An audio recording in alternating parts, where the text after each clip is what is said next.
Hello friends, कैसे आप सब लोग? And thanks for watching my channel. तो एक और हफ्ता ख़त्म हो चुका है मार्च के इस महीने के मध्य भाग का। और यहाँ पे एक दिन कम था, 4 दिन का हफ्ता था जो ख़त्म हुआ है। लेकिन ये हफ्ता बहुत ज़रूरी था क्योंकि इसने कहीं ना कहीं निफ्टी के ट्रेंड को एक दिशा देने की कोशिश की है, जिसके बारे में हम डिस्कस करेंगे। और देखिए, ये हफ्ता ये एनालिसिस हो सकता है थोड़ा लंबा हो, क्योंकि जिस तरीके के पैटर्न्स डेवलप हो रहे हैं वो कहीं से भी अच्छे इंडिकेशंस नहीं दे रहे अभी तक। क्या हो सकता है वो बात की बात है, हो सकता है तो मैं एक लाइन ऊपर बना दूँ, एक लाइन नीचे बना दूँ, लेकिन जैसे इंडिकेशंस है वो ज़्यादा अच्छे नहीं है। और उस चीज़ को थोड़ा एक्सप्लेन करने में समय लगेगा। तो अगर आप सही में सीरियस है, इंटरेस्टेड है, वो उनको 1 घंटे अब भी छोटा लगता है, लेकिन जो उनको इंटरेस्ट नहीं है वो उनको 1 मिनट में ही बोर हो जाता है, क्योंकि उनको लगता है कि अगर उन्होंने पोजीशन लिया है तो सही किया होगा, मार्केट गलत हो सकता है वो नहीं। तो इस तरीके के थॉट्स वालों का मैं कुछ नहीं कर सकता। बहरहाल, निफ्टी आप देखिए जो क्लोज़ हुआ है थर्सडे को, वो 73 पॉइंट्स नीचे क्लोज़ हुआ है, 22,397 या 22,400 के आसपास। वहीं बैंक निफ्टी जो क्लोज़ हुआ है 3 रुपये 3 पॉइंट ऊपर, 3.75 पॉइंट ऊपर क्लोज़ हुआ है, 48,060। ये लेवल है जिस पे निफ्टी और बैंक निफ्टी क्लोज़ हुआ है। तो यहाँ पे समझने वाली बात है, चाहे आप निफ्टी देखें चाहे आप बैंक निफ्टी देखें, क्योंकि 3 दिन का वीकेंड है, पोजीशन कोई लेके जाना नहीं चाहता। दूसरी बात, अगर आपने ये ऑब्ज़र्व नहीं किया है तो कीजिए, लेकिन जो प्रीमियम है वो बढ़ नहीं रहे हैं, और मैं अपसाइड के प्रीमियम की बात कर रहा हूँ। जनरली बाज़ार ऊपर अगर जाने की कोशिश करे तो प्रीमियम में एक एक्सेलरेशन आना चाहिए। शेयर प्राइस ऊपर भी अगर जा रहे हैं तो प्रीमियम उस हिसाब से जाते हुए नहीं दिखाई दे रहे हैं। अगर ये ऑब्ज़र्वेशन आपने नहीं किया है तो कीजिए। और अगर आपको लगता है कि मैंने जो ऑब्ज़र्वेशन किया है वो गलत है, तो उस पर मैं चाहूँगा कि आप अपने कमेंट्स ज़रूर करें। नाउ यहाँ पे अगर आप देखेंगे जो निफ्टी है, यहाँ पे जो थर्सडे को 73 पॉइंट नीचे, लेकिन पिछले 5 दिनों में देखिए 113 पॉइंट नीचे, फ्लैट टू नेगेटिव ही क्लोज हुआ है। वहीं 3 पॉइंट ऊपर बैंक निफ्टी भले ही क्लोज हुआ है, लेकिन ये भी पिछले 4 दिनों में देखिए 378%, 0.78, 378 पॉइंट 0.78% नीचे। तो कहीं से भी आपको ऐसा कुछ नहीं दिखाई दे रहा है जिसके ऊपर आप बेस बिल्डिंग करें। और अगर आप एक महीने का भी ट्रेंड देखते हैं तो ये कहीं से भी आपको क्या यहाँ पे कोई अप ट्रेंड नज़र आ रहा है? ये जो भी अपसाइड आ रहा है तुरंत सेल हो जा रहा है। वही चीज़ आपको निफ्टी में भी देखने मिलेगा। हाँ, निफ्टी में ऐसा नहीं है, निफ्टी ने थोड़ा रिकवरी दिखाया, और उतना नीचे देखिए इसका जो लो है यहाँ पे 22,082 पे दिख रहा है, 300-400 पॉइंट ऊपर है। लेकिन फिर भी ये ऊपर तो गया, लेकिन फिर से करेक्शन यहाँ पे दिखाई देना शुरू हो गया है। तो moral of the story is कि ट्रेंड जो है अभी तक कमज़ोर ही है। जब मैं चार्ट में बताऊंगा तो हो सकता है कि कुछ ज़्यादा ही बड़ा कुछ ना निकल आए, वो हम देखेंगे। और उससे पहले चार्ट में जाए उससे पहले आप देखिए निफ्टी ऑटो 1.1% डाउन, जो आखिरी क्लोज हुआ है। एफएमसीजी 0.15% नीचे, निफ्टी आईटी ½ % नीचे, निफ्टी मीडिया 1.5%। ये जो मेरे साथ बना हुआ है बहुत, और ये कम से कम निफ्टी और बैंक निफ्टी का जो वीकली सीरीज़ है वो देखता है। निफ्टी मीडिया में हर हफ्ते दिखाता हूँ कि ये बहुत ही मतलब वीक इंडेक्स होते जा रहा है, और इसमें जो परफॉर्मेंस है लगातार वीक हो रहा है। कभी 4% नीचे, कभी 3% नीचे, अभी 2%, कभी 1.5%। इस तरीके से हफ्ते दर हफ्ते अगर ऐसे परफॉर्मेंस जाए, और मैं इंडेक्स लेवल पे बात कर रहा हूँ, तो स्टॉक की तो जम के पिटाई हो रही होगी। ठीक है, मेटल देखिए 0.1% नीचे, फार्मा 0.18%, ज़्यादा नहीं लेकिन ये भी नीचे है। निफ्टी रियल्टी 0.2% नीचे, तो अच्छी खासी पिटाई हो रही है रियल्टी इंडेक्स की। उसके बाद ऑयल एंड गैस ½ % के आसपास। उसके बाद आप देखिए IT and telecom, mid mid and small, ये भी 1% के आसपास। तो पोजीशन हफ्ते के आखिरी दिन कोई ले जाना नहीं चाहता है, छुट्टी साइड में रहने दीजिए। और क्योंकि अगर छुट्टी की बात नहीं है, बात यह है कि कॉन्फिडेंस है कि नहीं। अगर मार्केट में कॉन्फिडेंस होता तो 3 दिन के छुट्टी के पहले भी लोग पोजीशन लेके जाते लॉन्ग में, लेकिन नहीं है, इसीलिए पोजीशन लेके कोई नहीं जाना चाहता, या छोड़ दो कभी कभी तो इस तरीके का चीज़ है। अब चलते हैं हम चार्ट पे। तो ये निफ्टी का चार्ट है। देखिए, मैं दो तीन चीज़ बताऊंगा यहाँ पे। पिछले बार मैंने बोला था कि यहाँ पे आपको बाउंस बैक मिलेगा, और बाउंस बैक मिला। ये देखिए, मैंने ये बताया था यहाँ पे, और आप देखेंगे एग्जैक्टली उसी पॉइंट से आपको बाउंस बैक मिला है। ठीक है, तो कोई भी पैटर्न ऐसे हवा में नहीं बनता है। यहाँ पे अगर कुछ बन रहा है तो उसमें कुछ ना कुछ सब्सटेंस होगा। ये देखिए, यहाँ पे बाउंस बैक मिला। ठीक है, लेकिन प्रॉब्लम क्या है इस बाउंस बैक का, कि इसमें कोई स्ट्रेंथ नहीं है। निफ्टी ऊपर जा रहा है। देखिए, अगर मार्केट में बहुत लोग बोल रहे होंगे कि कब बनेगा बेस, कब नहीं बनेगा, कब बनेगा वो तो मैं नहीं बता सकता, है ना, और किस लेवल पे एग्जैक्ट होगा अप्रॉक्सीमेटली हम निकालने की कोशिश हम हर हफ्ते करते ही हैं, लेकिन जो एग्जैक्ट बेस पॉइंट है वो तो नहीं बता सकते। लेकिन बात ये है ना कि अगर बेस बन गया होता तो निफ्टी कम से कम एक हफ्ते में, या इवन यहाँ पे एक दिन में इंडेक्स लेवल पे 2 से 3% ऊपर, मतलब अगर सही में करेक्शन ख़त्म हो जाए तो निफ्टी एक दिन में 2000 पॉइंट या 3000 पॉइंट चलना चाहिए, तब मैं मानूंगा कि हाँ भाई ख़त्म हो गया है करेक्शन।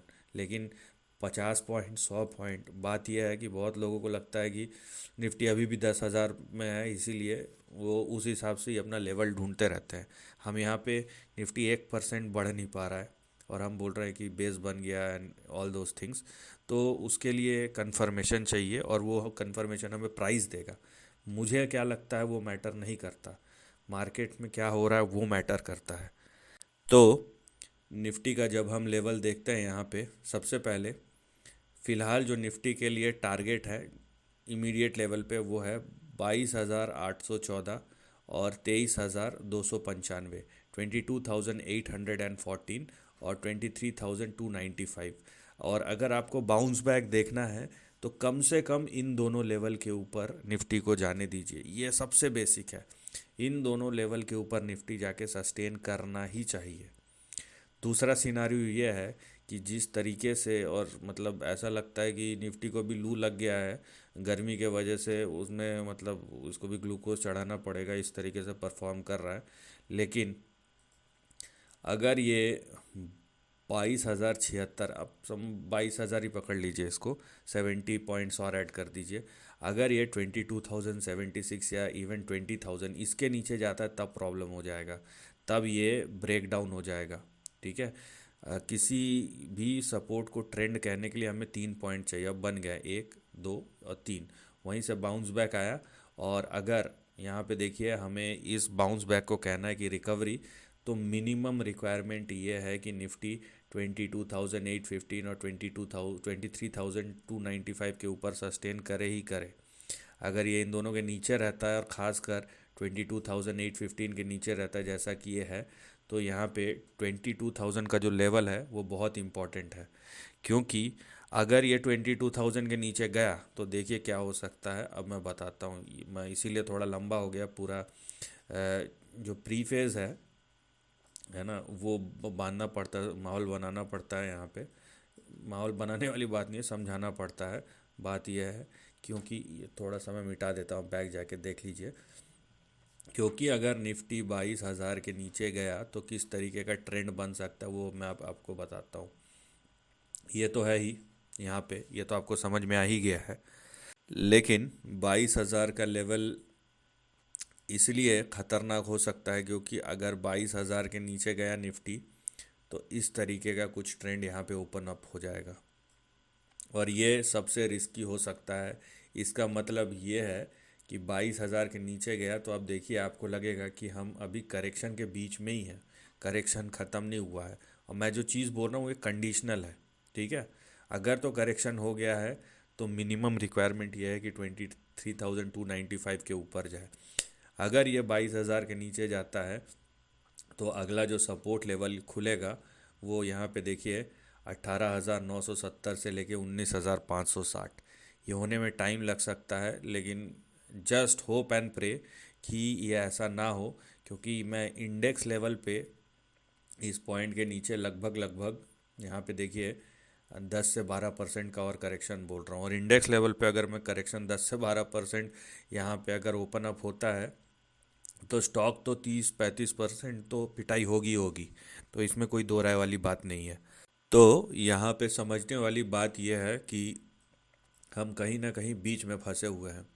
बहुत लोगों को लगता होगा कि यहाँ से ऐसा जाएगा, लेकिन बहुत लोगों को लगता होगा कि यहाँ से ये जा सकता है। दोनों में से सही क्या है, ये तो प्राइस ही डिसाइड करेगा। बात यह है कि अभी निफ्टी में या इंडेक्स लेवल पे स्ट्रेंथ नहीं दिखाई दे रहा है, ये हर किसी को मानना पड़ेगा, क्योंकि नहीं है।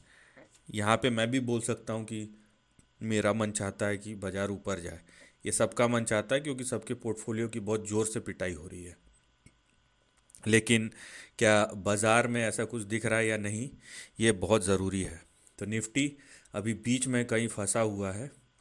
एक्सपेक्ट कीजिए कि ये सपोर्ट के नीचे ना जाए, क्योंकि अगले जो बड़े सपोर्ट खुलेंगे वो वहाँ तक पहुँचने के लिए निफ्टी को कम से कम 2-2.5 हज़ार पॉइंट का गोता या 3 हज़ार पॉइंट का गोता और लगाना पड़ेगा, जो कहीं से भी अच्छा तो नहीं होगा। जो फील गुड फैक्टर है वो कहीं से नहीं आएगा। ठीक है, अब चलते हैं हम निफ्टी बैंक की तरफ। वहाँ पे भी वही चीज़ दिखाई दे रहा है। निफ्टी बैंक में भी ऐसा कुछ, और निफ्टी बैंक तो परफॉर्म कर ही नहीं रहा है। बात यह है कि निफ्टी में थोड़ा बहुत तो कुछ भी आ रहा है, लेकिन निफ्टी बैंक आप देखिए गिर नहीं रहा है, लेकिन परफॉर्म ही नहीं कर रहा है निफ्टी बैंक। और धीरे धीरे करके ये नीचे आ ही गया है।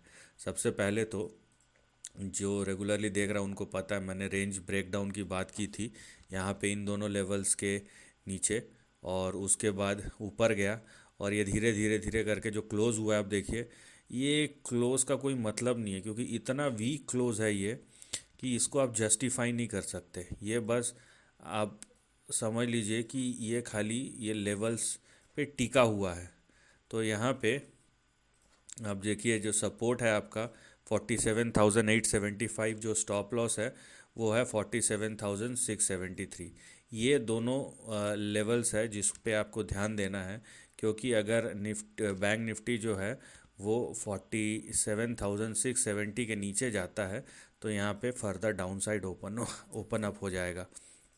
और अगर इसको ऊपर जाना है तो कम से कम निफ्टी बैंक को 49,685 और 50,035, ये दोनों लेवल्स को क्रॉस करना पड़ेगा। ये मस्ट है, इन दोनों लेवल के ऊपर तो जाना ही पड़ेगा। ये बात आप ध्यान रखिए। ठीक है, तो ये ऐसा नहीं है कि हो जाएगा चल जाएगा। और अगर ये यहाँ पे 47,670 और यहाँ पे 47,875, ये दोनों आपके सपोर्ट लेवल है, तो इन दोनों के नीचे नहीं जाना चाहिए। अब निफ्टी बैंक में किस तरीके का दिख रहा है, क्योंकि अगर निफ्टी बैंक नीचे जाता है तो ये ऐसा नहीं है कि ये भी बच जाएगा या छूट जाएगा, क्योंकि देखिए इकोनॉमी में प्रॉब्लम आता है। और ये यूएस का क्या चल रहा है, इसका रीज़न तो बहुत लोग अलग अलग बता रहे हैं। बात ये है ना कि बाज़ार जब ओवर स्ट्रेच हो जाता है नीचे गिरता है, जब बाज़ार में अंडर परफॉर्मेंस रहता है या सबकी पिटाई हो जाती है तो बाज़ार ऊपर बढ़ता है। उसके पीछे लिक्विडिटी का बड़ा फैक्टर रहता है। ज़्यादा रीज़न ना खोज के इतने इतने पे हम काम करें तो ज़्यादा अच्छा है। ज़्यादा फोकस ये है रखना है कि भी जो ट्रेंड है वो क्या बन रहा है और प्राइस है वो हमें क्या इंडिकेट कर रहा है। तो ये बैंक निफ्टी, अगर बैंक निफ्टी 47,670 के नीचे जाता है तो अगला बड़ा सपोर्ट यहाँ पे देखिए 41,000 से 43,000 के बीच में यहाँ पे खुलेगा। तो यहाँ पे भी आप देखिए कहीं ना कहीं 11%, तो जैसे निफ्टी में वैसे बैंक निफ्टी में भी यहाँ पे भी 10 से 12% का करेक्शन ओपन अप हो जाएगा। तो इसीलिए अब आपके व्यूज़, आप अपने व्यूज़ बिल्कुल रख सकते हैं कि आपको क्या लगता है कि ये ऊपर जाएगा या नीचे जाएगा। लेकिन जिस तरीके का प्राइस बिहेवियर है उस हिसाब से मैंने अपने थॉट्स रखे हैं।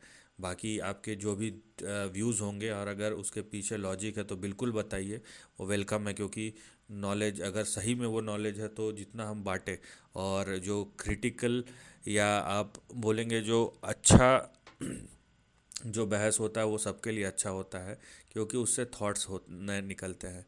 लेकिन फ़िलहाल एक चीज़ जो आप भी डिनाई नहीं कर सकते, मैं भी डिनाई नहीं कर सकता, वो ये है कि बाज़ार में सुस्ती है और बाज़ार में स्ट्रेंथ नहीं दिखाई दे रहा है। और जिस तरीके का ट्रेंड है या प्राइस परफॉर्मेंस है, वो कहीं से भी आपको कोई पॉजिटिव सिग्नल नहीं दे रहा है। इसीलिए अब ये ऊपर जाएगा या नीचे जाएगा, ये प्राइस को डिसाइड करने दीजिए। लेकिन अगर प्राइस इसी तरीके से चलते रहते हैं तो ऊपर जाएगा इसके चांसेस कम है, और नीचे आएगा इसके चांसेस बढ़ जाते हैं। अदरवाइज़ निफ्टी और बैंक निफ्टी को परफॉर्म करने दीजिए।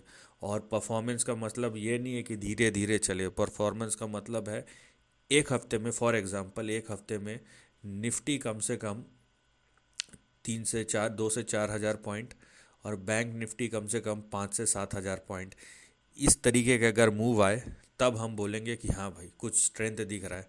ऐसा नहीं है कि 500 पॉइंट, 200 पॉइंट, 150 पॉइंट उसमें भी सेलिंग आ जाता है, ऐसा नहीं होना चाहिए। So it is still a very cautious situation, और आपको अलर्ट मोड पे रहना पड़ेगा। So this is the end of the video, thanks for watching.